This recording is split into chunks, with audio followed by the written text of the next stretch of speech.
Olá, meu nome é Loreta. Estamos agora estreando, agora que você veio trabalhar finalmente, porque na última ele faltou, o nosso LLcast. E a nossa convidada é a doutora Adriana Maria Souza Palma. A Adriana é neurocirurgiã do Mandaki, chefe dos residentes. Olha, isso é um título importante que uma pessoa pode ter, né? Ser chefe, junto com o Emílio, nosso professor. A gente fez faculdade juntas. Fala de você, o que você faz, Dri, fora abrir o crânio alheio. Então, eu acho que, primeiro ponto, assim, a Lô, a gente tem uma trajetória aí de muitos anos, né? Mais de 30. São 30 de formado e acho que de muito vínculo, de muita amizade na faculdade, né? Acho que a gente sempre teve a lembrança de estar junto nos grandes momentos das da nossas vida. Vidas, é verdade. Situações inusitadas, divertidas, algumas inacreditáveis que a gente não pode nem contar. Nunca.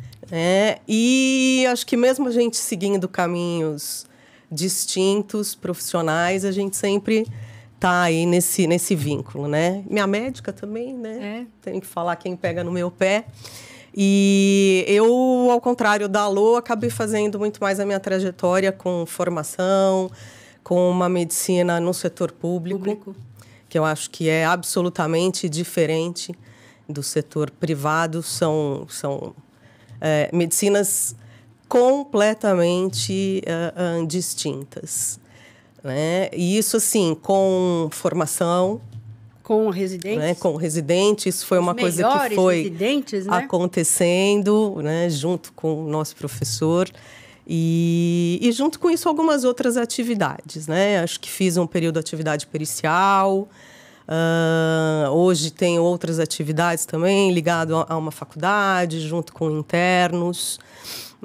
Para mim, é muito atrativo fazer outras coisas além. Até porque eu não tenho muita certeza dos rumos da medicina no nosso país. Olha lá, ela é cética igual você, Lucas Neves. Pelo amor de Deus. Acho que a gente vive um processo assim de muita mudança, E rápida, né? No intervalo de tempo muito rápido, sim. Né? Eu acho que quem está mais ligado, como você, por exemplo, numa medicina privada, no consultório, não percebe tanto. Eu não percebo nada. O Lucas fala isso para mim, mas agora ele vai vir para o mundo do privado. Eu acho que você percebe hoje e consegue perceber que certamente o teu consultório hoje não é como era há 10 anos atrás. A gente falar em custos, em o que você ganha, em relação com o convênio. Tanto é que você se desligou disso há muitos anos. Eu acho que é uma fase de muita mudança. E, nesse sentido, a medicina traz junto, acho que uma nova área para o direito, que é o direito médico. Que é aquilo que a gente conversou a última vez que a gente... Exato. E que eu acho que é um capítulo que fica também, assim, muito distante da maioria dos médicos, até que eles recebem uma cartinha, né? Quer seja do CRM, quer seja da Justiça Civil ou criminal, uhum. Né? Porque a gente tem essas 3 frentes aí, e aí você começa a se conectar, né? O que é isso? O que é o erro médico? Por que acontece? Por que hoje isso é uma questão mundial, não é uma questão brasileira?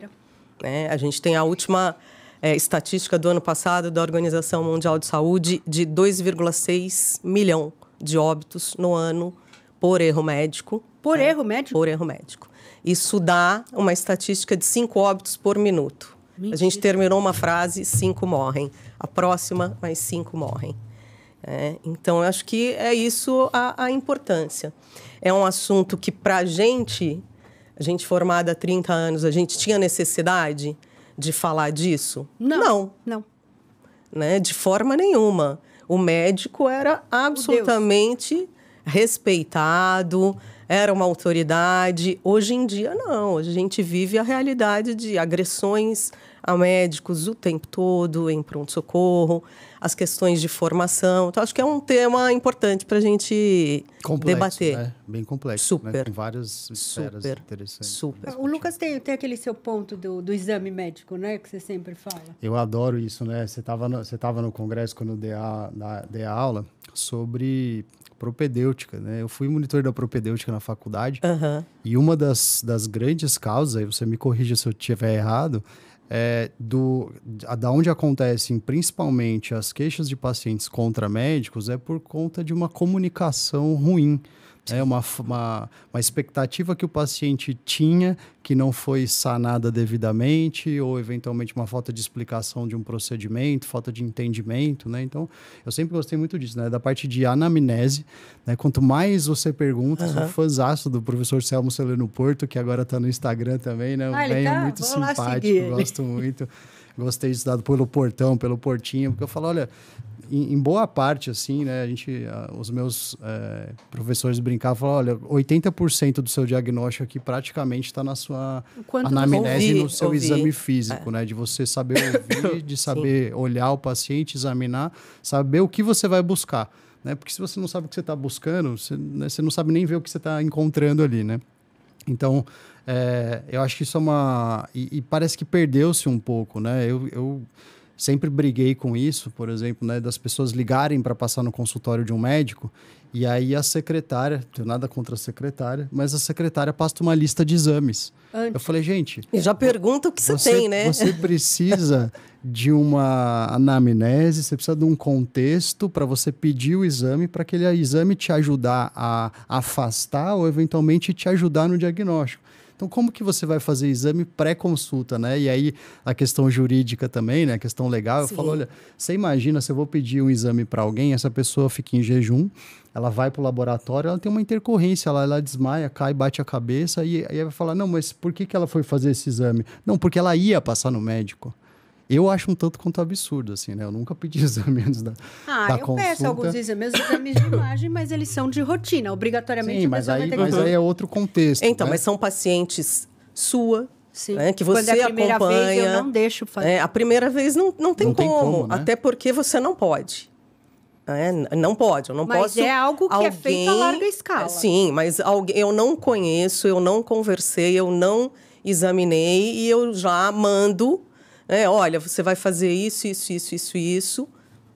Isso é questionável. É diferente da rotina.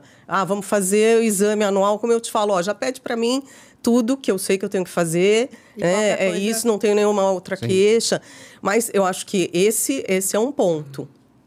Mas muito mais antigamente, que é onde a maioria dos processos não tinham um resultado negativo para o médico. Né? De fato, a gente via que a questão estava na relação médico-paciente. Né? E aí é a diferença entre erro médico e complicação. Né? Em geral, quando o paciente aciona o médico por uma complicação, o que a gente vê é alguma questão na relação médico-paciente. Ele não entendeu que ele poderia Ele não entendeu ali, né? Que seria desse jeito. Ele insiste que ele queria um resultado diferente. O médico, em algum momento, perde a paciência. A gente tem que considerar que também somos humanos. Né? Não é tudo que você tem que aguentar, né? E calado. Enfim, o respeito é mútuo. Então, eu acho que, sem dúvida nenhuma, um número muito grande que tem a ver com a relação médico-paciente. Mas quando a gente fala de erro, o erro, primeiro, né, ela é uma falha, sim, na prestação do serviço. Ou no diagnóstico. Né? Isto como médico. Fazendo com que você tenha um resultado muito ruim ou um resultado adverso. E isso tudo difere da complicação. A complicação, ela está dentro do previsto, como de possível ocorrência, em qualquer especialidade, em qualquer procedimento, em qualquer tratamento. E isso está descrito na literatura. Então, aquilo que está descrito na literatura e que é visto na prática, a gente não pode entender como falha, isto é, complicação. Sim. Por exemplo, eu opero. Te contei o caso da minha conhecida, né? Ela foi operar, contaram as compressas, estava batendo, fecharam, acho que 3, 4 meses ou 6 meses depois, a paciente veio com uma imagem de ter uma compressa dentro da cavidade. Ela chamou a paciente, falou, parece que tem uma compressa. Foram ao centro cirúrgico, tiraram a compressa, né? Apesar do hospital falar que tinha batido a contagem, a compressa estava lá.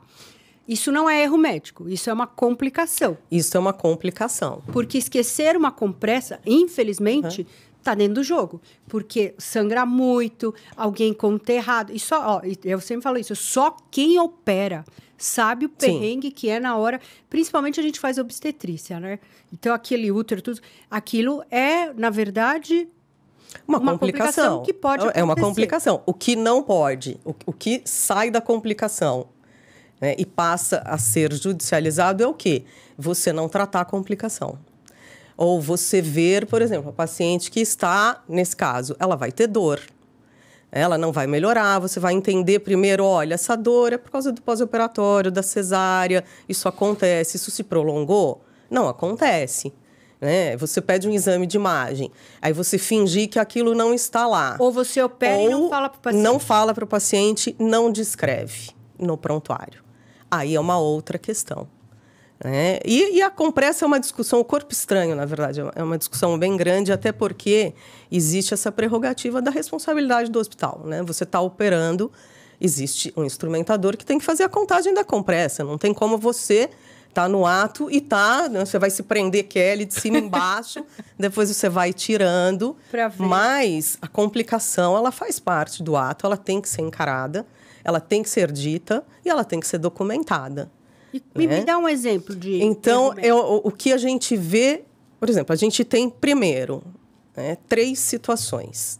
Quando você tem falha na prestação de serviço, ela pode ser, primeiro, por omissão. Por omissão, a gente vai chamar de negligência. A negligência, quer dizer, você tinha que tomar uma atitude e não tomou. Por preguiça, por cansaço. Estou às 3 horas da manhã, no plantão, chegou um paciente com hematoma. Eu olho e falo, vou dar um soro. Vou pedir um exame de controle. Naquele meio tempo, o doente morreu. Entendeu? Um baço que você fala, olha, tá lá, tem sangue, você tá vendo que o ultrassom tem sangue, o doente está instável, você tinha que operar a barriga. Mas vou deixar para amanhã, vai, 3, né? O cara vai chegar às 7, aí não chega, aí vai, entendeu? O doente morreu. Então, você falhou na sua conduta profissional em omissão. Tá. Você tinha que ter feito esse ato, não fez. Tá? E a outra situação em que você vai ser imprudente, aí a gente vai para imprudência, você toma a atitude, mas você não se resguarda, você não toma os cuidados necessários. Ou não está preparado. Para aquele ato, não. Aí a gente vai para a imperícia, não está preparado. Então, a imprudência, vamos ver, por exemplo...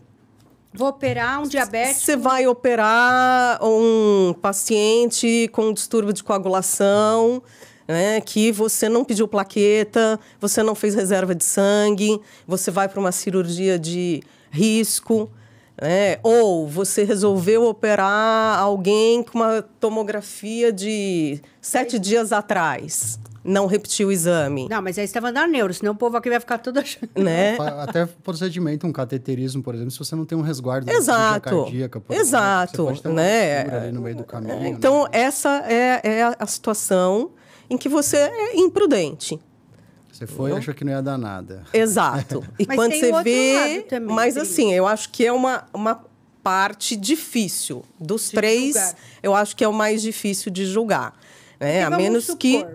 Vamos fazer uma coisa... Aquele caso que a gente estava conversando ontem, que eu falei assim, do moço que morreu lá, o influencer que foi fazer a tatuagem, anestesia, Uhum. Se a pessoa tem menos de 40 anos, você não precisa pedir nenhum exame pré-operatório. Sim. Né? Só que as pessoas acham que tem que pedir. Então, às vezes, até algumas pessoas pedem, e aquela pessoa que não pediu, porque não cabia no critério, por qualquer inconveniente, aconteceu alguma coisa... Isso não é imprudência. Porque então, o guideline diz que... desde que ele não tenha nenhum fator. De risco, sim, né? concordo. Se você fala assim, bom, ele é obeso, ele tem 40 anos, mas ele é obeso, ele não tem nenhuma outra coisa. Mas ele é obeso. Você saber se ele tem diabetes, você não ter nenhum exame, a dependendo do que você vai fazer, entra nessa situação. Ou pecar pelo excesso, nesse caso. Exato. É você tomar os cuidados, né?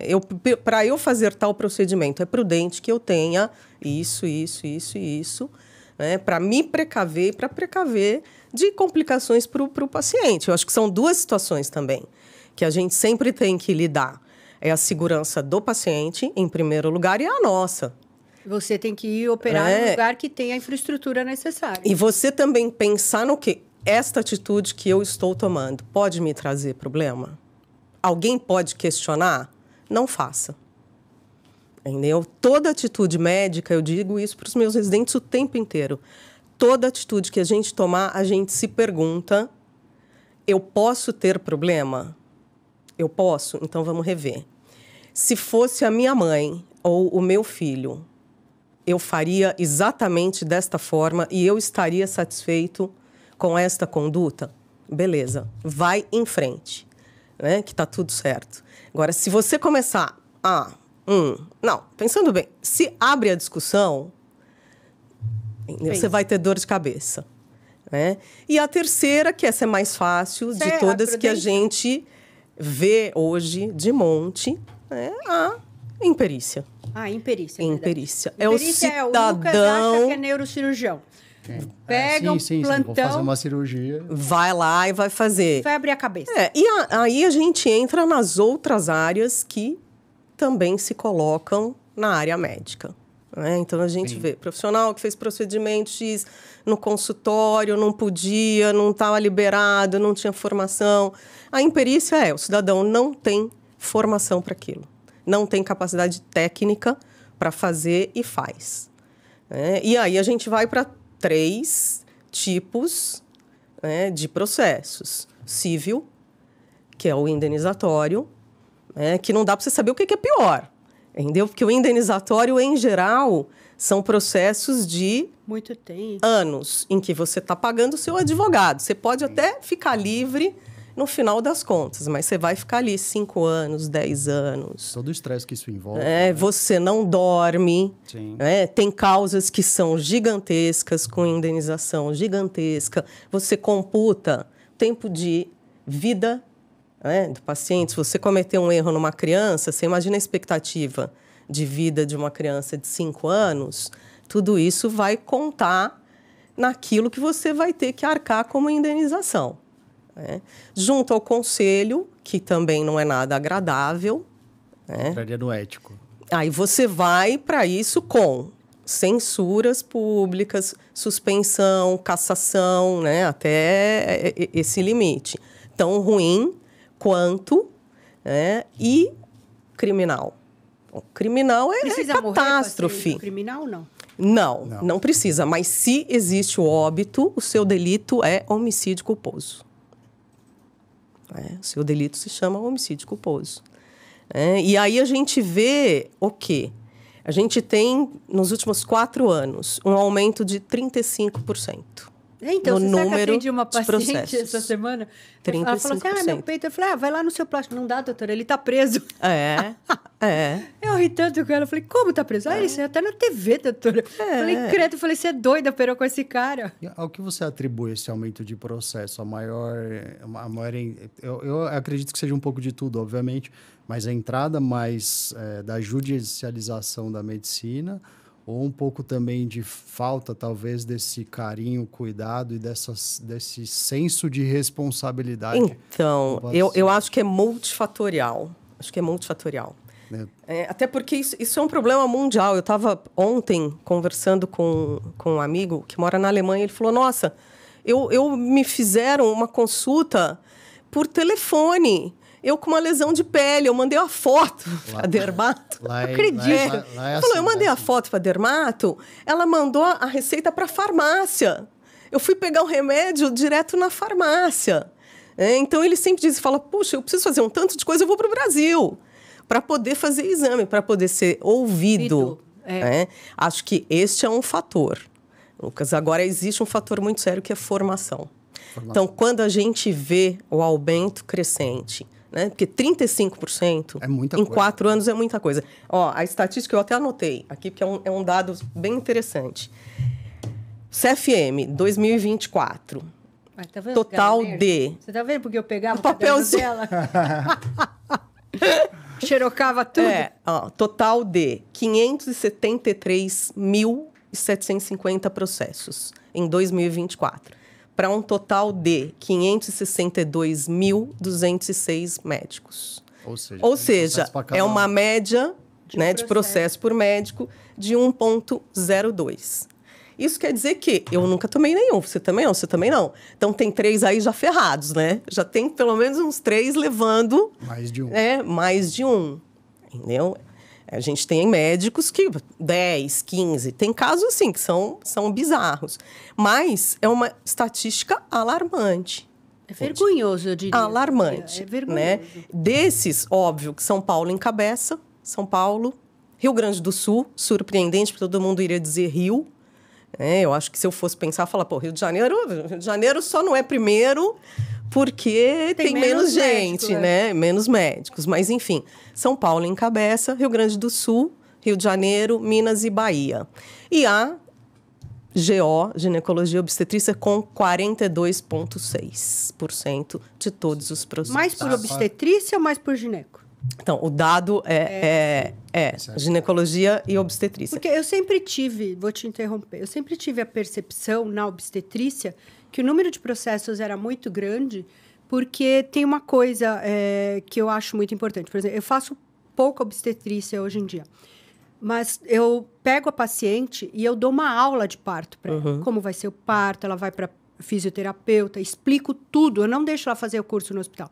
E eu tomo muito cuidado de explicar de fórceps, né? Que a Roberta estava perguntando. Que ela fala assim, e fórceps? Eu expliquei. Fórceps é assim. O neném já não ia nascer bem. Não ia. Tá? Então, quando você põe a colher e tira um neném vivo, mesmo que ele tenha um machucado, mesmo que ele tenha uma fratura, e ele vai ficar bem, tá dentro do jogo. Eu falei, porque se eu não explicar isso, e graças a Deus nunca aconteceu, e aconteceu uma coisa dessas, ela sabe que eu fiz aquele último... Usou aonde precisava ter sido usado realmente. E tá vivo, né? Se tem uma fratura, isso é o de menos. E eu lembro muito bem de um caso que aconteceu comigo. Eu era R4, o R1 com o R2 foram fazer um parto, imagina, uns 30 anos atrás. E não conseguiram tirar o neném. E aí eu entrei. E o neném era rodado, eu não conseguia tirar o neném. Eu nunca esqueci isso. E eu falava, gente, e eu suava. E aquilo, Aí eu falei, chama o Roberto Máquia, que era o nosso chefe na época. Aliás, se estiver vendo, um beijo pro Roberto. Ele veio, a gente conseguiu tirar o neném. Só que com a espera, não tinha toda a tecnologia, o bebê foi a óbito. E o pai da criança olhou para mim e falou assim, doutora, eu vi todo o sacrifício que você fez, sabe? Eu não estava preocupada com o processo, mas eu estava muito decepcionada. Mas... Você entendeu? Aquilo foi uma bênção, porque ele viu realmente o quanto a gente se esforçou. Não é para acontecer, mas pode acontecer. Então, mas eu acho que isso é uma complicação decorrente, né, do parto normal. E o fórceps também, mas porque na minha cabeça era assim, eles processam tudo que é fórceps. Não, eu acho que de jeito nenhum. Eu acho que, assim, é dramático, né? Aí eu vou falar como neurocirurgiã, porque vira e mexe tem uma avaliação no berçário que a criança está com a fratura, está com hematoma. Eu acho que é muito ruim isso, mas isso faz parte. É uma complicação que pode acontecer. Eu não acho que a questão é essa. Eu acho que, primeiro, a GO são 2 vidas naquele momento do ato. É a mãe e é a criança. O neonatologista chega a hora que você entregou a criança. Mas até que o bebê saia da mãe, a responsabilidade é sua. Entendeu? E assim, quando você tá com alguém, fez pré-natal, você conhece, você sabe todo o histórico, tá tudo certinho, você sabe se vai rolar o parto normal ou não. Agora, quando você pega a imensa maioria dos partos que acontecem no país, que é no hospital público, em quem não fez pré-natal, um monte de menina, de adolescente, um monte de paciente com complicação. Você não conhece, você não sabe do histórico. Chega lá numa situação de emergência. E, por vezes, né, a criança morre, a mãe tem um monte de complicação, mesmo, né? Como estatística. Hoje tem a questão de como você lida. Eu acho que isso é um número muito grande. né? Você não pode mais falar o que você falava antes. Faz força de cocô, faz não sei o quê, que é um horror, né, gente? Mas assim... Mas às vezes é necessário para a pessoa poder... Eu falo o seguinte, Lucas. Eu, na faculdade, eu trocava... Eu nunca fiz um parto na vida. Olha, Nunca agora vocês vão tirar seu diploma. Não, né? eu nunca fiz um parto, eu trocava. Eu falei, não, eu vou para UTI entubar um doente, pode descer e fazer o parto. Eu falei, esse menino escorrega. Eu tinha pavor na faculdade. Eu falei, se eu for pegar isso aqui, o negócio escorrega da minha mão, cai. Acabou, né? E eu achava horrível, horrível. Eu não fiz, você sabe disso. Gabrielzinho colaborou com a mamãe, pélvico, prematuro, tudo. Mas eu não teria jamais um filho de parto normal. É horrível falar isso como médica, mas para mim, tudo que eu vi como parto normal, eu não passo por isso de jeito nenhum. Gente, eu tive 3 partos normais, foi tudo ótimo, maravilhoso. Então, mas assim, é outra relação. Eu não acho que você precisa sofrer para ter filho, eu não acho que você tem que sentir dor. Mas isso é uma questão pessoal. Agora, assim, a cesárea... Todo mundo sempre dizia contra a cesárea o quê? A tua recuperação é mais difícil, o seu tempo de internação é maior, uma prematuridade. Não, né, gente? Hoje em dia... Mas minha amiga também, ó, tem outra coisa. Depois eu... Mas assim, intercorrências graves. Tem mais complicação. Do bebê... Não, entendeu? mas tem mais complicação. Não. Você lesa a bexiga, porque tá tudo zoado, você tem atonia, né? Não é Então, mas só... para a mãe, né? Eu acho que são complicações para a mãe. Para o bebê, para mim era um pânico isso de, por exemplo, se não passar, né? As distócias. Eu falava, se não passar, o que vai ser? Como é que vai arrancar esse menino daqui? E tem complicação. Né, Lu? Então, a gente vai ver os processos, são partos que complicam. Que você tem hipóxia neonatal, entendeu? Tem isso e tem o tratar, que hoje você não pode, né? Você não pode falar mais um tanto de coisa no momento do parto, coisa que antigamente isso não existia. Então, isso também é uma outra questão. Como lidar com a mãe, né, no momento do parto.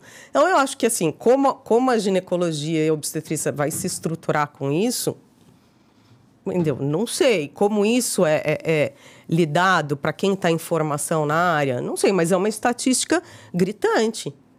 Você fala assim, 42,6% dos processos são de ginecologia e obstetrícia. A segunda especialidade, ortopedia, 15%. Ai, que injusto, vamos mudar de especialidade. Então, a cirurgia plástica, porque todo mundo, se for perguntar quem você vai chutar, vai falar cirurgia plástica, 7%. Jura? 7%. Não estou gostando. O que você ia falar? Não, eu ia falar com relação a isso, as opiniões, né? A boa relação, acho que médico-paciente, vai de você ver 3 coisas, né? Primeiro, a necessidade. Você falou. Eu sempre falo sobre isso. Necessidade, possibilidade e preferência. Sim. Assim, ele tem necessidade... Não, nesse caso aqui, eu tenho necessidade de fazer uma cesárea. Né? Então, tem necessidade? Não tem necessidade. Ela pode fazer uma... Não, então ela não pode. Então, eu vou ter que... Né? E qual é a preferência do paciente? Então, né? Ela não tem a necessidade, ela pode... E qual é a preferência? Né? Então, eu sempre falo que o atendimento médico, nessa relação, é um aperto de mão. Né? Você olha, a pessoa olha, você estende a mão, a pessoa estende a mão, os dois apertam e balançam. Senão, você vai dar a mão assim para a pessoa, não vai dar certo. Né? Tem que ser bilateralmente, né? Uma coparticipação de você explicar exatamente sobre isso. Né? E tem paciente, eu falo, até na minha área, tem paciente que morre de medo de agulha. Fala, pelo amor de Deus, eu faço qualquer coisa, mas você não me dá a injeção. Você dá 2 tapas muito na mais cara fácil, e fala assim, esse paciente era muito mais indicado você dar uma aplicação a cada 3 meses para ele. Resolveu o mas problema. Ele não quer. E o outro já fala assim, pelo amor de Deus, você não vai ficar me passando gelzinho todo dia. Né? Não vou fazer. Gelzinho é coisa de mulher. Tem alguma coisa para... sei lá, bota implante, tem injeção, posso... Né? Tem aplicação. Então, eu falo, entra nisso, né? De você poder... Então, mas o fato é que, assim, né? se a gente sentar numa roda de médicos mais velhos, a gente não vai falar sobre assuntos que hoje a gente é obrigado a falar. Esse é um deles. Porque não faz parte... Esse é um deles, não faz parte do nosso dia a dia. É isso. Ela nunca teve um processo, eu também não. Eu não conheço ninguém da minha geração ou... mais velho, que tenha um processo que, de fato, você fale assim, houve falha. Sim. Você tem eu não processo por conheço. outros motivos. Né? Eu já vi, por exemplo, assim, um que operou a coluna e o cara entrou com processo porque, olha, a incisão, a cicatriz ficou feia. Faz tatuagem. Você... Eu já ia resolver Não, mas tudo. assim, você vai gastar com o seu advogado, você vai perder tempo, mas não vai dar em nada. A gente está falando de situações que são reais, de erros reais, que hoje você vê falhas que são assim... Tem coisa que você olha e você fala, gente, se alguém me perguntasse o que você acha que de pior seria num caso, eu não consigo chegar a coisas que a gente vê hoje. Então, a gente entende o quê? Eu acho que, para mim, na nossa formação, primeiro que era muito difícil entrar numa faculdade de medicina. Muito. Acho que esse é um primeiro ponto. A gente tinha pouquíssimas faculdades, a gente se ralava muito, fazia cursinho 1 ano, fazia cursinho 2, tinha professores que eram um grau de exigência... Eu só passava realmente na minha Exato. histórica que reprovaram 45. Exato. E não é só. O professor não tinha medo de chamar a sua atenção. Você tinha que se vestir corretamente, você tinha que se dirigir ao seu paciente de uma forma adequada, correta. Então, isso faz parte da nossa formação. Hoje você vê uma inadequação de postura imensa. Hoje é muito fácil se tornar médico. Tem tanta faculdade. Exato. E tem...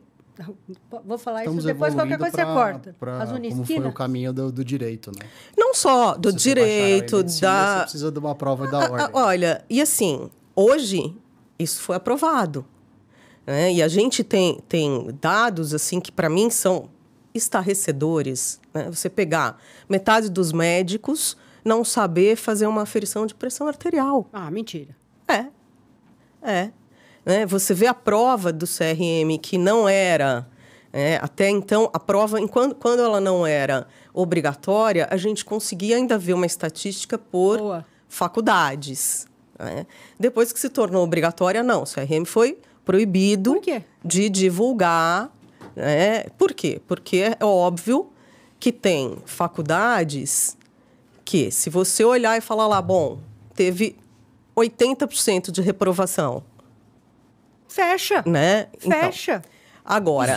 Isso é Mas você sabe o país que você vive, não? Você tem essa consciência? Não? Então, não assim, a gente não vê... Sem mais perguntas, a gente vê hoje, por exemplo, a última prova do CRM. O índice de reprovação dos médicos formados no ano passado supera 50%, gente. Mas eu acho muito bom. Metade dos médicos, mas estão atuando. Eles podem trabalhar? A prova do CRM, até então, ela não era como a OAB. Agora foi aprovado no Senado, a partir deste próximo ano, turmas que iniciem em 25. Parece que teve essa aprovação. Medicina, mas para ter o CRM, você tem que fazer a prova e vai ser como é para o direito. Entendeu? Mas a gente imaginar 50% quase dos médicos formados... a questão que mais teve erro. Qual foi? Sintomas básicos de tuberculose pulmonar. Gente, não foi, a prova do CRM não é uma prova que você fale assim, porra, tem pegadinha, é só sacanagem para dar pau em todo mundo. Não. Uma prova normal, como deve ser feita para avaliar de um jeito básico o médico, né? Mas talvez não seria porque, assim... Na nossa época, assim, a gente tinha caso de tuberculose, então tá na minha cabeça até hoje. Essa falta de contato com isso, que não sedimenta, assim como certas doenças, como tem gente que nunca viu sífilis, porque tem tanta faculdade e a aprimoração prática fica falha? Acho que sim. Eu acho que, para mim, um ponto fundamental na formação médica. Tem Falamos que ter sobre hospital isso. próprio. Tem que ter hospital, escola... E a preceptoria tem que ser altamente capacitada e envolvida. Tem que ser capacitada e envolvida com a formação do médico. A formação médica, ela é seríssima, gente. É como você formar um filho. Entendeu? E quem faz formação médica, quer seja com o internato, quer seja com a residência, a minha forma de entender é essa, é a atividade mais séria. que eu faço no meu dia a dia. Porque a formação do médico é muito sério. Você dá um diploma, você dá uma arma. O médico mal formado, ele recebe uma arma a hora que ele recebe o diploma. Entendeu? Então, assim, eu acho que esse é um ponto e que essa discussão vem sendo sistemática no país. Sistemática. Todo mundo pontuando o número de faculdades muito de medicina grande. que tem. A USP fez um censo demográfico médico o ano passado, super completo. É uma projeção de que em 10 anos você vai ter médico desempregado fazendo Uber. E vai, porque é um monte sendo jogado no mercado, abastecendo organização de saúde, pronto-socorro, em que ele entra sem formação. E assim, hoje em dia se fala, vai fazer um curso. A pessoa faz uma pós-graduação, faz um curso de 1 ano, ela acha que ela sai com a mesma formação daquele que estudou muito, foi fazer sua residência. As vagas de residência não aumentaram com a progressão do número de médicos que se formam. Ou seja, a boa formação vai estar para aqueles que, de fato, se dedicam, estudam, se esforçam. Dói, né? Sim. É chato estudar, gente. A gente não pode chegar e falar assim, adoro. Não tem esforço. Adoro. Nossa, eu fico assim, revigorada, a musculação. Sentar e estudar pra caramba. Não, a gente fazia pesquisa na Bireme, gente. O que era aquilo? Eu fiz também. Não, aquela telinha. Hoje em dia você faz por aqui, né? Não, naquela telinha que você passava horas naquilo, olhando o nome do periódico, xeroca, lendo. Eu falo isso para os meus alunos. Era um sacrifício. Hoje, tá aqui, né? Não tem desculpa para não ter acesso à informação. Não tem. O grande problema é que tudo tem que ser rápido. Tudo tem que ser assim, mas não tem o hábito, né? Porque... Então, você não sabe o que é. Você pegar um livro, ler, fazer uma pesquisa, grifar, se envolver. Eu acho que a gente vive um momento de muito fácil de entrar, muito fácil de se formar, muito pouco compromisso, muito entendimento de que a medicina é uma profissão como qualquer outra e não é. Não é. Eu tenho para mim que eu acho que você pode estar trabalhando como qualquer coisa, né? Como engenheiro, como advogado. O médico é do ser, não é do estar. É um estado de ser médico, de fato. Quando você entende o que é essa profissão. Não tem como você ser um bom médico se você não for empático. Se você não tiver respeito pelo indivíduo que está ali na tua frente. Ele não é uma perna, ele não é um braço, não é um cérebro. Inclusive, até a honestidade para falar que você não sabe. Exato, exato. Preciso de ajuda. É muito importante. Ou, isto eu não faço. Assumir que você não sabe. Isto eu não faço. Procure outro. Não tenho segurança para fazer. Exato. Então, hoje, o que eu vejo assim, do médico jovem... Primeiro que eles acham, eu não sei de onde saiu isso, eles não têm medo de nada. Então, é isso que eu perguntei. Eles não têm medo de nada, eu morro de medo, até hoje, né? É isso que eu perguntei, assim, se é essa falta de ligação, assim, com o próximo. De fato, pô, eu posso lesar essa pessoa. Sim. Esse certo desprendimento Exato. de poder fazer alguma coisa errada e eu acho que é uma alguém. questão, de fato, da relação médico-paciente e do entendimento do que é isso, né? Que a maioria não tem, a maioria não tem. E não sabe o que é isso. Você tem que gostar do ser humano, gente. Você tem que gostar de gente. Você tem que olhar para o seu doente e entender que ele tem uma história. Sim. Ele tem uma trajetória, ele tem família, ele tem filho, ele tem mãe. E isso você tem que levar em consideração. E pensar, eu não posso causar dano. E quando você não conseguir curar, você acolher. Tudo isso faz parte da medicina. Agora, hoje, não. Gente, você ouve... Nossa, o jeito como se referem ao doente, a forma pejorativa, o saco. Putz, os caras estão de plantão, tá reclamando porque está de plantão, está aprendendo como residente. A gente fazia o internato, queria caso a noite inteira, queria operar a madrugada inteira, no dia seguinte continuava. Hoje em dia não pode, hoje em dia tem um monte de área, tem um pós-plantão. né? Num monte de eu morava especialidade. mais no hospital Você tinha do que- pós-plantão? Não. Tu é velho também. Agora tem pós-plantão. Assim, para A mim... gente fazia entre a gente do grupo, Uma... quando a gente fazia a passagem de plantão, sei lá, começava às 6 horas ou 7, enfim, dependendo do lugar que você estava. Tinha geralmente ali pelo menos uns 40 minutos, de 30 a 60 minutos da passagem de plantão.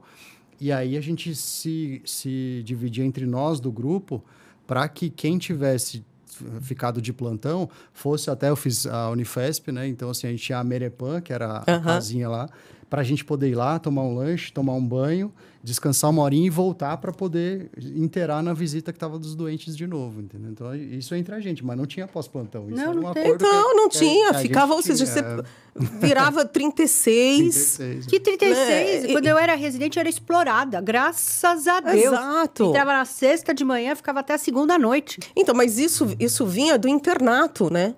Sim. O internato também não tinha... Você trabalhava de dia, dava plantão à noite, no dia seguinte mais 12, ninguém reclamava. Ninguém achava Era ruim. tudo na mão. Coletava todos os Né? exames. Todos os exames, você fazia tudo na mão, você sabia de tudo. Né? Hoje... Se não soubesse, tomava. Tomava. Né? Você não tinha coragem nem de perguntar. Entendeu? Eu posso sair mais cedo? Não existia isso pra gente. Né? Agora, a gente entendia o sacrifício que era para chegar lá. Para Agora entrar lá. Hoje, não. Gente, hoje, qualquer um se torna médico. E não tem o menor entendimento disso. Aí, junto com isso, tem a formação que é muito ruim. Aí você tem, sim, óbvio, tem aqueles que, ele está numa faculdade que não é conceituada, enfim, mas que o cara se dedica, estuda, corre atrás. O Harrison o Porto é igual para todo mundo. Exato. Ele Mas vai... esse é o cara que é a exceção. Esse é a exceção. E mesmo Essa é a assim que ele exceção. estude, a prática, o tácito faz muita diferença. Você ter tido alguém que pegou na sua mão e falou assim, tá vendo esse pulmão? Sim. Tá vendo? Examina aqui, né? Alguém que te pergunte 10 mil vezes qual que é esse sinal, lembra como Sim, era? sim. Você tinha que fazer. E você aprender progressivamente, né? Isso. Progressivamente. Não dá para você jogar o cara dentro do hospital, entendeu? Com quem você Nunca sabe qual é a formação. O cara tá lá no pronto-socorro, vou deixar o interno aqui com você. Não tem como dar boa coisa, gente. Não tem como. E eu acho que também tem uma grande responsabilidade que é do médico. Eu digo para mim assim, a gente tá na merda que a gente tá e a gente tá. Entendeu? A medicina tá muito ruim. Tá muito ruim. A culpa é do médico. Mas é assim. Entendeu? A culpa é nossa. A culpa não é do outro. É isso que eu digo assim, por que a tua filha tem o desempenho que você tem? Isso é de educação, isso é cultural do brasileiro. Quer dizer, seus filhos, né? A sua filha fez vértice, foi para o Bandeirantes, os meus estão no Bandeirantes. Assim, é questionável, é negociável estudar, é negociável fazer recuperação. Não é negociável. É a única coisa que faz da vida.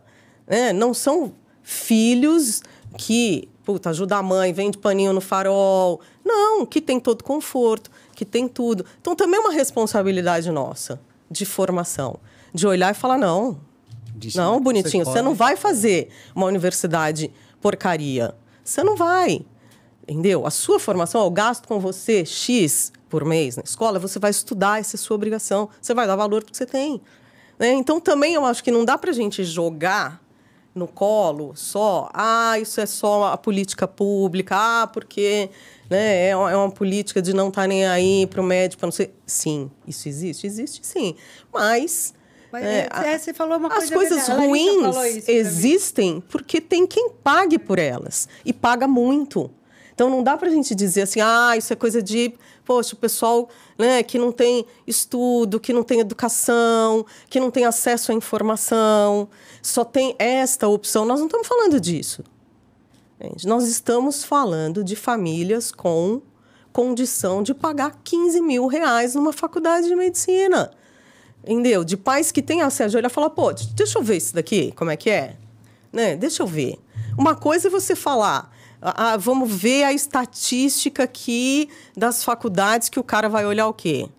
laboratório, campus. Nós não estamos falando disso para medicina. Mas a nota é essa. A nota não é a sua formação. Então, segundo minha filha, tem muita Unisquina, tem nota 5 no MEC. Exato. Por quê? Você tem um baita laboratório, você tem uma baita estrutura. É isso que faz um médico? Não. É você e o seu doente. Você tem que ver o doente. Você tem que estar com o caso. E você tem que ter quem te chame a atenção para aquilo.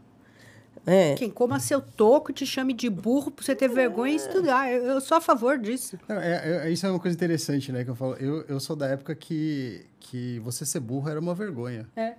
Eu tinha vergonha de ser burro. Hoje não, a molecada acha o máximo que ficou de recuperação, que não estudou. Porra, olha, todo mundo se ferrou na prova. Isso é muito interessante. De estar totalmente por fora, de ser burro, de não conseguir fazer, né? Não, vai colar na prova da faculdade. Vou colar na prova de cara. Porra, você tá enganando quem? Como que você vê a IA entrando na medicina? Ixi, agora é verdade, hein?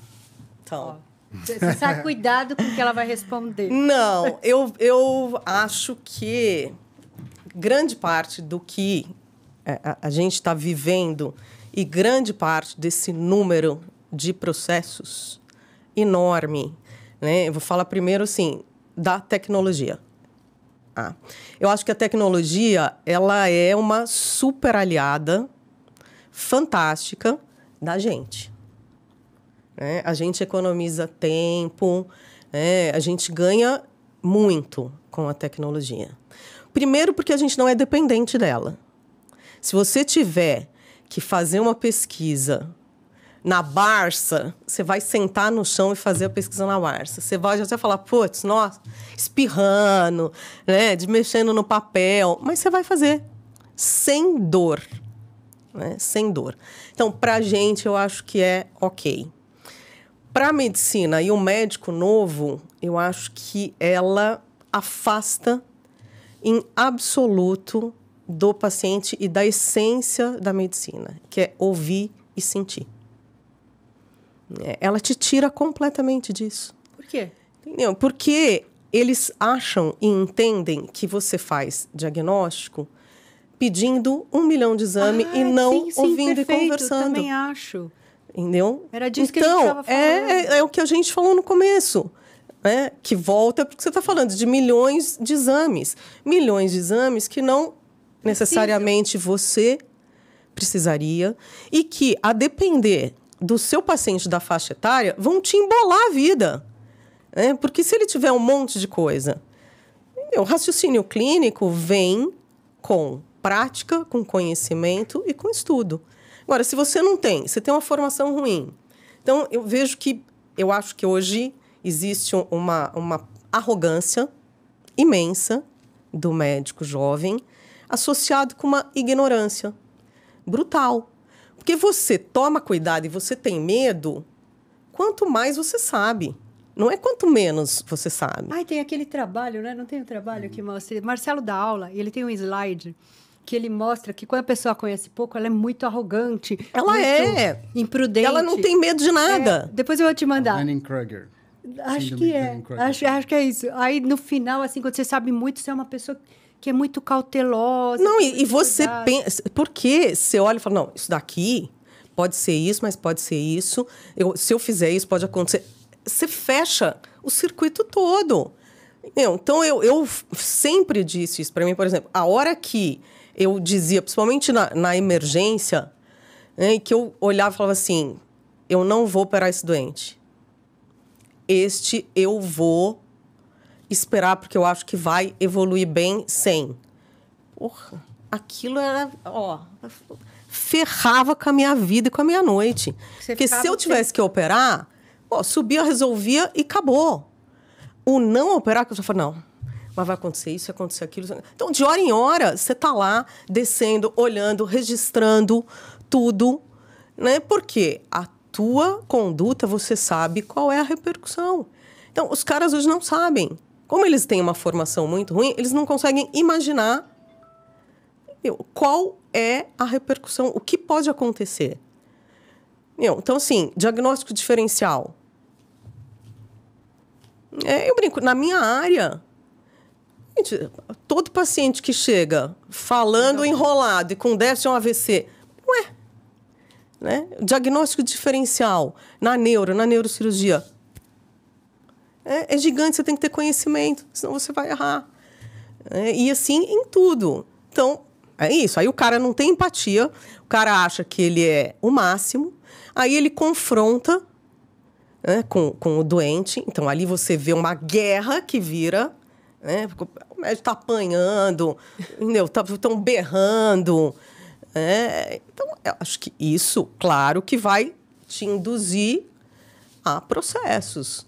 Eu vou processar esse médico. Junto com isso, ele erra mesmo, né? Num grande número. Assim, eu acho que essa é a pior parte. Porque na minha área, por exemplo, que aquela transição, menstrua, não menstrua, que tem um bolololô lá, as pessoas pedem exame. E aí elas falam assim, não, esse hormônio tá alto, tem que baixar. Você mexe só com hormônio. Não, isso é uma loucura. Você trata o exame. Né? Ou, é isso, a testosterona tá baixa.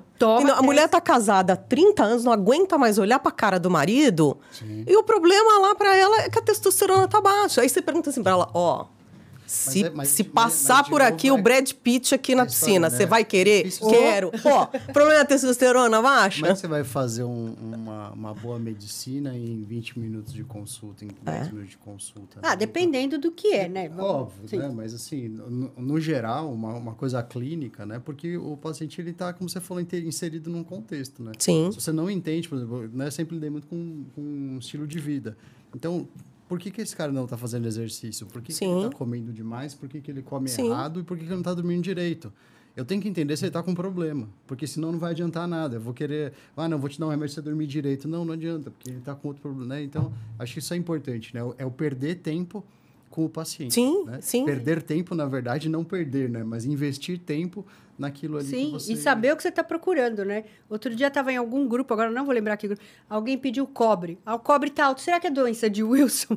Ainda bem que o professor falou assim... eu devo ter Aí ele falou assim, eu vi, não sei, até agora, mas a gente não fica pedindo exame para achar a doença. A gente vê o exame para confirmar aquilo que você pensou, procura, né?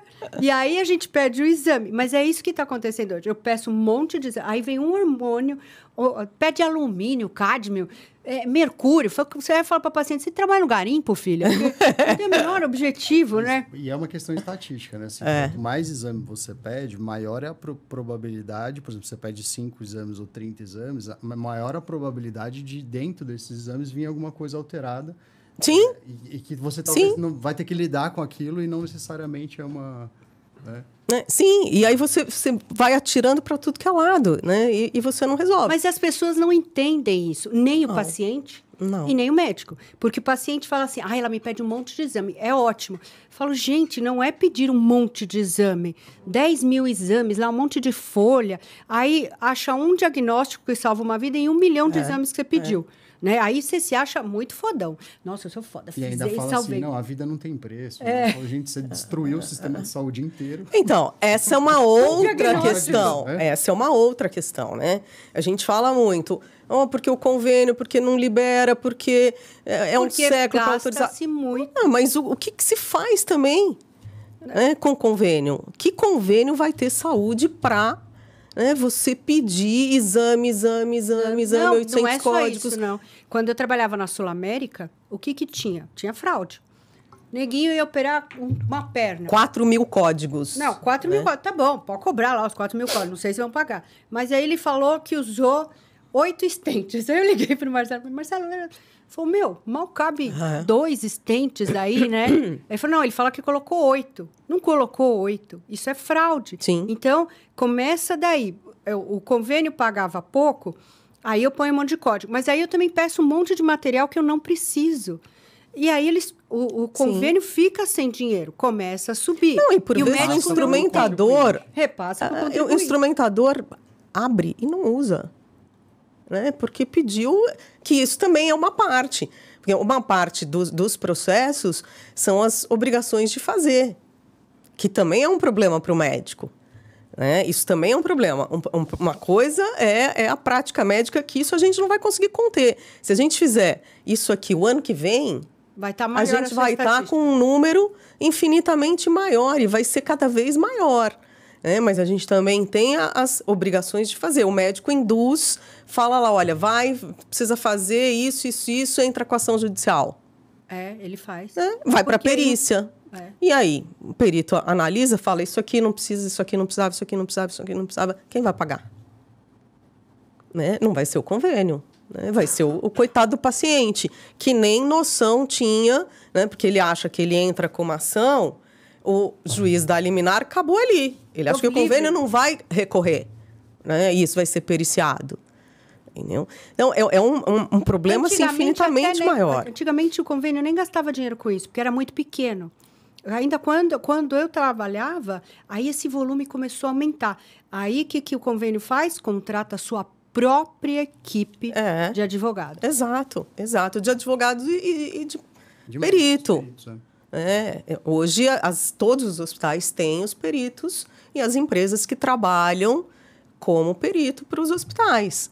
Não só na prática médica, porque também uma parte envolve o hospital. Né? Hoje em dia, a gente nem usa mais o termo, do ponto de vista legal, de erro médico, né? Discussão de cuidados prestados à saúde, porque isso está no âmbito do hospital, da enfermagem, não é só o médico. Né? Por isso que protocolo é super importante. Né? Porque, assim, os hospitais têm fluxo, né, e que, de fato, tem setores de segurança do paciente atuantes, porque não basta ter o setor, entendeu? Para fingir que está lá. Você constrói o teto e não tem parede. Né? Tem muito que é assim. Mas o atuante, em que você tem fluxo e um prontuário correto, porque o prontuário médico, gente, é um problema hoje na vida do médico. O cara acha que o prontuário, tá lá para me encher o saco. Não. A gente fazia na mão. Na mão, maravilhoso. Eu adorava na mão, muito mais fácil. Não. Escrevia tudo. Lá, agora ó, tem muita... Não. Tem o celular, eu tenho todo o Mas papelzinho você não acha aqui. que esse prontuário eletrônico que tem hoje, ele acaba atrapalhando muito mais? Eu acho. Sabe por quê? Porque ele já vem com um monte de coisa. Porque ele tem um corte-cola. Ele tem um corte-cola. Então, na verdade, quando você me pergunta da inteligência artificial, Lucas, o que eu acho? Eu acho que é isso que vai fazer uma cacetada de médico ficar desempregado. Porque o médico hoje você paga um cidadão para estar lá numa porta de um pronto-socorro, o cidadão que vai te atender em 15 minutos, né, mal vai te deixar falar, você não vai fazer o que você está falando, né, o inicial da medicina, ouvir e sentir, você mal examina, você mal ouve, você examina. Faz lá um monte de exame. E você está sendo remunerado pela instituição. Para você fazer uma primeiro inicial, você botou uma inteligência artificial que vai lá perguntar qual é o seu sintoma. Entendeu? Esse aplicativo, seu peso, sua altura, já vai né, faz exatamente como os sistemas de regulação, né, de pré-hospitalar. Uma série de perguntas, o aplicativo te direciona, ela vai te dar uma lista de exame com uma X possibilidades diagnósticas, você vai passar com o especialista. Entendeu? Hoje, do jeito que a coisa vai, eu acho que a tendência futura é essa. A inteligência artificial vai fazer o papel do generalista sem formação. Entendeu? Que é o cara recém-formado, que não entrou na residência, que cai na vida com uma formação muito ruim. Né? E a inteligência tem a chance de errar muito menos. Muito menos, porque ela vai fazer diagnóstico diferencial, o que o cara que não aprendeu não faz. Ela segue um algoritmo, né? Exato. Eu fiz alguns testes com alguns cursos que eu fiz de formação, de pegar a prova, abrir o ChatGPT e jogar lá. E pedir para ele responder. Foi acima de 95% de acerto. Mas isso é uma parte, né? Porque o mais importante é pôr a mão no paciente. E aí você vai ter o especialista. Porque as pessoas não põem a mão no paciente. Quem vai sobreviver? Não tem maca. Mas eu vou te falar assim, ó, eu tô com uma paciente que saiu do hospital. Aí ela tem uma dor lá, cistite. Falei, tem que fazer uma cistoscopia, porque é o que falta. Não, é a vagina, E fizeram... Aí alguém teve a maldita ideia de pedir uma ressonância de pelve. Veio endometriose. Ah, ferrou, né? É a endometriose. Aí eu falei para ela, fulana, o seu sintoma é urinário, né? Pode ter até uma intersecção, mas eu preciso da cistoscopia. E as pessoas, não, pode ser endometriose que inflamou a bexiga. Eu falei, você está com gestrinona, você já está tratada. Se o estradiol vem baixo, o FSH vem baixo, acabou. Você não tinha dor pélvica, você começou com uma cistite. Então, o médico procura aquilo. Às vezes, ele pede tanto exame que quando o exame faz um incidentaloma, ele se ferra. Que é o mesmo problema que tem hoje em dia com as pessoas que pedem cortisol para tudo. Aí pede cortisol, não sabe interpretar. Aí pede a ressonância, tomo da adrenal. O que acontece? Tem uma lesão lá. Vou perder. E aí? Né? Então, assim, as pessoas têm que pôr a mão no paciente, pedir o exame só. Eu suspeito disso, peço esse exame. A inteligência artificial é muito mais inteligente, porque ela não se deixa seduzir e nem se deixa acanhar. Sim. É isso aqui, pronto. Não, eu acho que vai chegar um momento que vai ser isso. Aí você vai ter o médico, o especialista. Sala de emergência, o emergencista, né? Que esse é um cara que tem que ser valorizadíssimo, gente. Hoje você pega gente sem formação em sala de emergência. A medicina de emergência é uma sociedade nova, né? Uma residência nova, fundamental. Então, a gente vai vendo, assim, que eu para mim, assim, catástrofe. Mas eu vou te falar. Eu vejo os próximos 10 anos como uma catástrofe. Sobrará quem tem muito boa formação, quem fez uma grande residência e estuda. Então, aí eu acho que entra o nosso papel como pais e mães. O Léo Frame fala isso. Você conhece alguém bem-sucedido que não teve mãe chata? Ele tem essa frase. É verdade, mãe chata que é aquela que vai estudar, tem prova... A gente com adolescente ainda. Não, esse não posso falar. Que a gente vai mas a gente vai pro outro capítulo, né? Eu sei da minha vida. Mas é você indo lá e exigindo. Né? O seu filho não tem que ter vida fácil. Porque a vida fora não é fácil, gente. Ele vai aprender com amor ou com dor. Eu falo, né? Dá para ir para vários lados, né? Que neste mundo haverá aflições, né? Exato. E até quando você vai conseguir proteger? Não vai. E não é para proteger. Não vai. Tem que fazer igual pássaro. E a gente tem que... Lucas, eu ouço muito... Eu hoje até faço bem menos, assim, a atividade pericial, porque ela é muito... Desgastante? Ela é uma agonia. Eu vou dizer que ela é uma agonia. Né? Primeiro porque aquilo que você define é o que o juiz, em geral, vai acatar. Né? Porque é o perito nomeado pelo juiz, de confiança dele. Né? Então, primeiro que, assim, eu acho que é um trabalho extremamente sério. Né? Laudos muito complexos, eu acho que tem que ser. São laudos que você vai fazer 40 folhas, né? Explicar tudo, explicar patologias. Você tem que fazer isso para o juiz, não é para o médico, né? E alguém vai sair no prejuízo. E às vezes é o colega.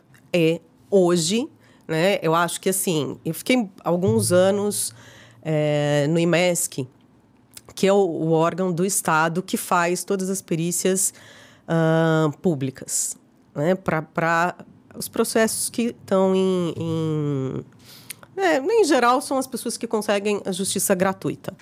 Tá? E a maioria, claro, eu acho que entrava na complicação. Mas um número bem considerável, você vai olhar e falar, olha, não tem por onde. Não tem por onde. Mas eu sempre fui muito contra um certo cooperativismo. Porque eu acho que se o colega errou... eu sempre pensei assim, 90% das vezes ele errou em algo que ia errar todo mundo. Mas tem coisas que alguém erra mas aí ele não errou. São de má fé. Aí ele está Teve na complicação. Mas se ele propositalmente fez aquilo, ele não merece meu perdão. O paciente não merece a minha omissão. Eu sempre pensei assim, o paciente não merece a omissão. Eu não posso falar assim, não é bem assim. Hoje em dia, eu tenho o direito de falar o que eu quiser, porque eu tenho 54 anos. Então, eu falo mesmo, tá errado, isso aqui não sabe nada. Falo assim... Não, nós vamos envelhecer igual a Dercy Gonçalves, tá? Você tá ferrado se você acompanhar isso. A gente vai falar... o que a gente quiser. Eu falo o que eu quero, não. Com muito palavrão. Essa paciente me ligou... Fala, gente, a Dercy Gonçalves, a loira e a morena. A paciente falou assim, mas falei, me dá o telefone desse corno aí que eu vou ligar para ele. Porque eu já perdi a paciência. Eu não vou mais fazer esse papel. Porque você acaba prejudicando o próprio...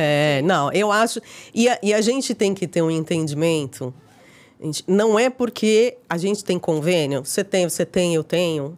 Não é porque a gente tem convênio que a gente está blindado. Não está. Né? Eu acho que hoje você vai na medicina privada, você sai com uma lista gigante de exame, você passa também por essa questão de te ouvir pouco, te examinar pouco. Né? Isso com um protocolo que é claro que aí o hospital acho que faz isso também para tentar blindar a instituição, né? na questão do erro. Tá? Mas... se você bater com o seu carro. Não, Marcelo falou isso. Se você está na estrada, tô voltando aqui, tô chegando aqui perto de São Paulo, você vai para o hospital público, gente. Então, o que acontece na saúde pública é uma responsabilidade da sociedade toda.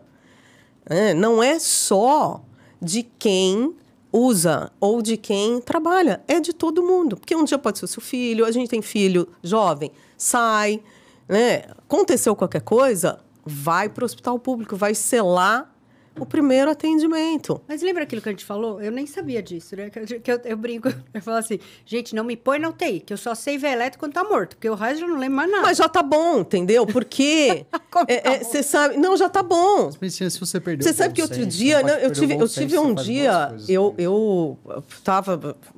chefia de equipe aí num plantão. E aí me liga o Sami, assim, no final... Assim, doutor, a gente está com um problema aqui.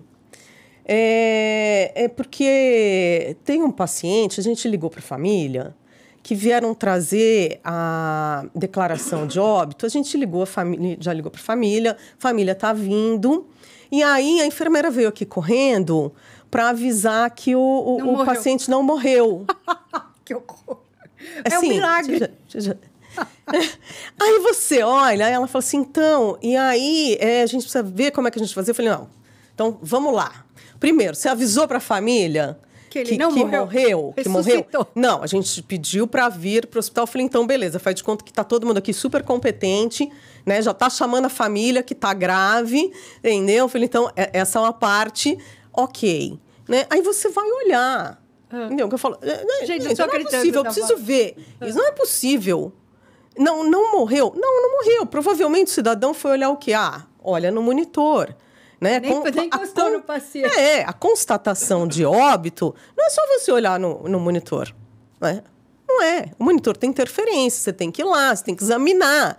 Sempre, né? Você vai examinar vivo, você vai examinar morto, né? Você tem que examinar, entendeu? Claro que assim, paciente grave, seria esse o desfecho, mas você olha e você fala, pô, nem isso, né? O cara não se deu ao trabalho de ir lá fazer uma constatação do jeito que tem que ser. É muito vergonhoso. Então, não, mas a gente estava falando disso, que eu não sabia que o certo para trabalhar na UTI, ou você é intensivista, ou você é anestesista, que mais que você tem, pode ser? Neurocirurgião, cardio, medicina de emergência. A maioria do povo que está na UTI, na periferia, não é especialista. Não, acabou de pegar o CRM. Não é especialista. Então, eu falei assim, gente, verdade, né? Eu nunca me toquei disso, porque eu vou na UTI de um grande hospital que quem está lá é um intensivista. Sim. E falando com meninos recém-formados, eles falam, eu faço plantão na UTI. Eu falei, como? Eu falei, você não sabe nem tratar um diabetes tipo 2 aqui, né? Você faz plantão na UTI. Tem alguns que sabem, que aprenderam, né? Falam. Mas eu falei assim, gente, eu não sabia que isto é obrigatório e isso não é monitorado. Não, ainda você pega assim, alguns residentes. Você pode dar plantão de clínica, você não pode dar plantão de especialidade. Na residência, sim. Você vê, tem locais que tem o residente dando plantão de especialidade. Pode isso? Não pode. Né? Não pode. Não pode por conta da formação dele. Se esse cara toma um processo, né, ele vai tomar... De 1 vira 2, né? Como é que você assume um plantão de especialista, né?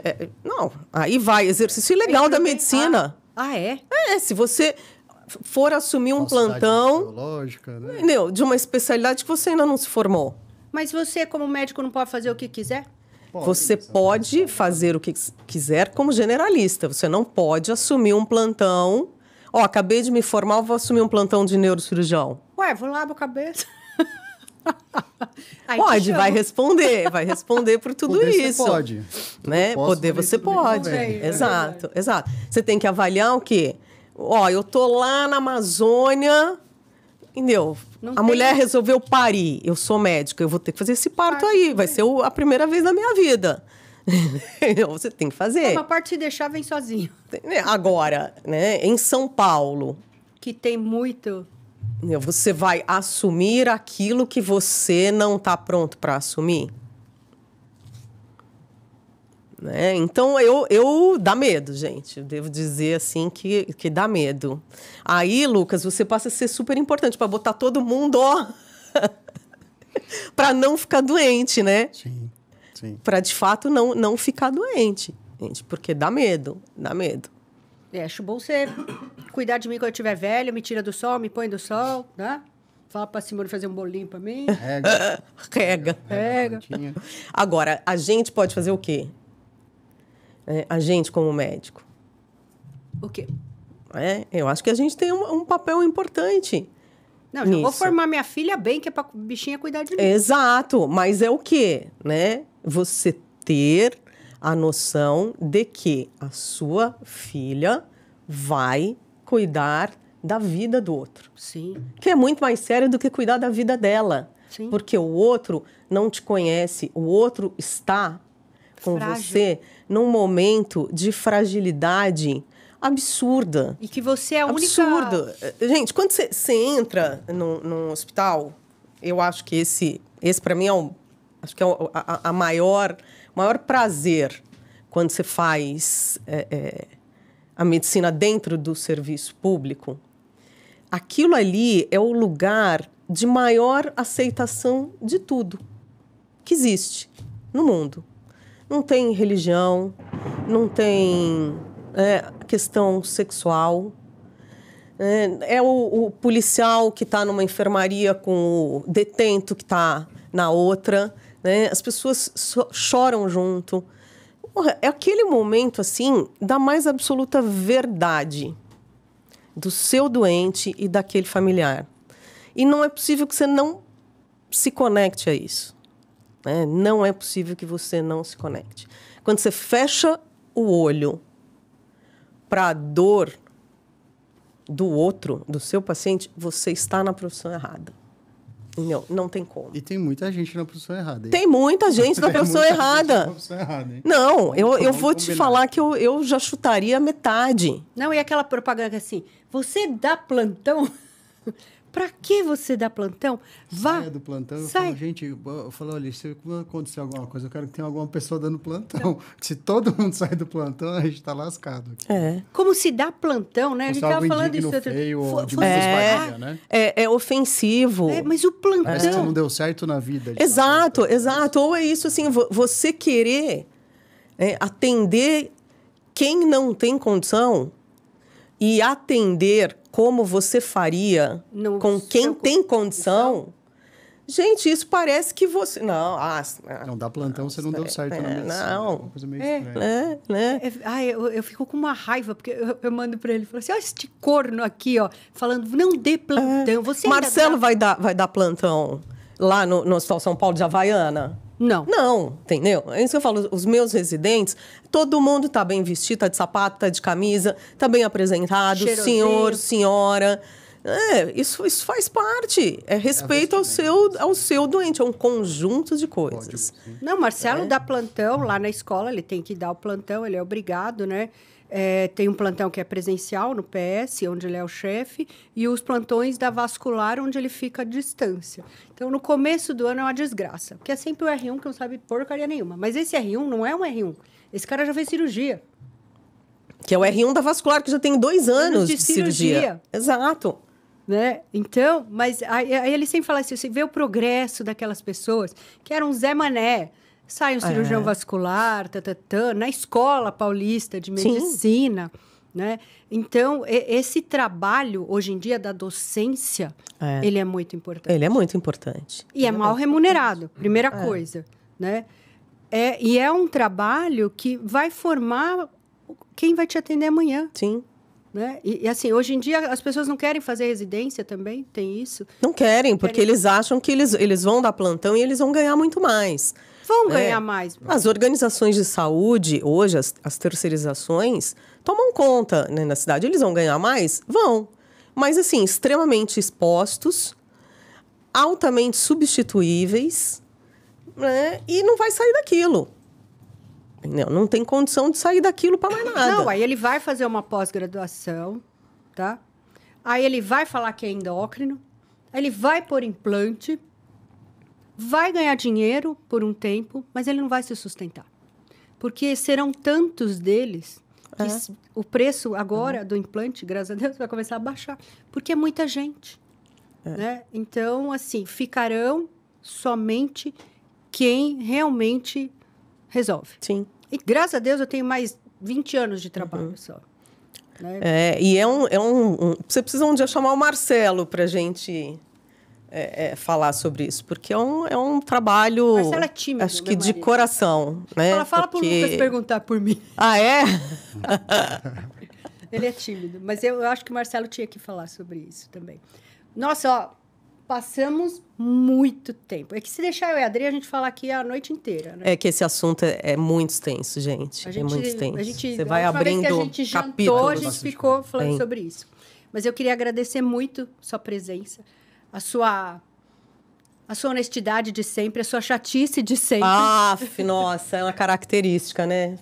Mas é a pessoa do caráter mais... Aliás, eu só tenho grandes amigos e todos de muito caráter. Todos chatos, mas todos com grande igual ela, caráter. né, Lucas? Não, ela não é. Ela não é. Ela é ótima, ela não é nada chata. A diferença é que a gente é chato e pontual. Ela é chata e atrasada. Ai, agradecer a Adriana, agradecer o Lucas, que hoje ele veio trabalhar, né? Não fingiu de mané. Mas foi um prazer enorme, que eu te amo há muitos anos. Também. Né? Gostava dos cadernos também.